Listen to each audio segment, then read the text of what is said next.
على نور يهدي الله لنوره من يشاء روشنی پر روشنی اللہ اپنے نور کی طرف جس کی چاہتا ہے رہنمائی فرماتا ہے.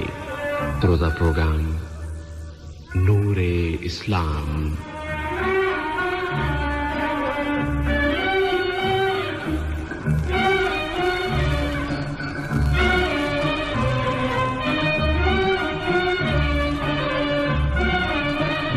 تو پیشکش سیف الرحمان.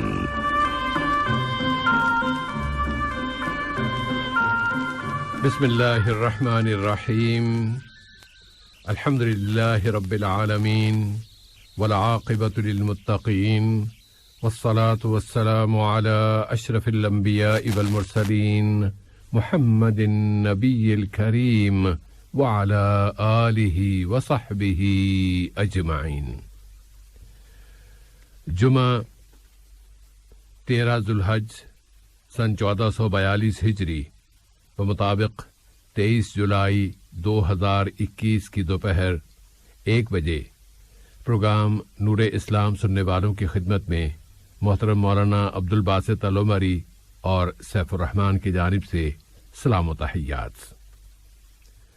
اردو ریڈیو سے پروگرام نور اسلام نشر کیا جاتا ہے اور اس پروگرام کے پہلے حصے میں آپ سامعین کے ٹیلی فون کال کے ذریعے موصول ہونے والے سوالات پروگرام میں شامل ہوں گے اور دوسرے حصے میں ایس ایم ایس پر آنے والے سوالات کو پروگرام میں جگہ ملے گی. ٹیلی فون نمبرز ہیں 44131280 اور 44874299 جبکہ ایس ایم ایس کے لیے نمبر ہے 92080. اب ہم آج کے پروگرام کی پہلی کال ریسیو کر سکتے ہیں اور دیکھتے ہیں کہ ہم کون صاحب ہیں اور وہ کیا پوچھنا چاہتے ہیں. السلام علیکم. السلام علیکم. وعلیکم السلام ورحمۃ اللہ. بھائی نام بتا دیں اور سوال. جی وسیم تبسم بات کر رہا ہوں میں. جی وسیم بھائی. سوال میرا یہ ہے کہ قربانی کے سلسلے سے حوالے سے کہ اب میں نے جیسے کہ پاکستان سے مجھے کال آئی کہ بھی گائے میں حصہ ڈال دو، تو میں نے کہا اچھا ٹھیک ہے میں پیسے بھیج دیتا ہوں. تو انہوں نے مجھے بتا دیا ایک لمٹ بتا دی کہ آپ تقریباً 40-45 تک جو ہے نا 1000 وہ بھیج دیں. اب جب یہ سب ہو گیا اور عید والے دن مجھے پتا چلا کہ انہوں نے جو جانور خریدا تھا جو انہوں نے لمٹ بتائی تھی اس سے انکریز ہو گیا اماؤنٹ.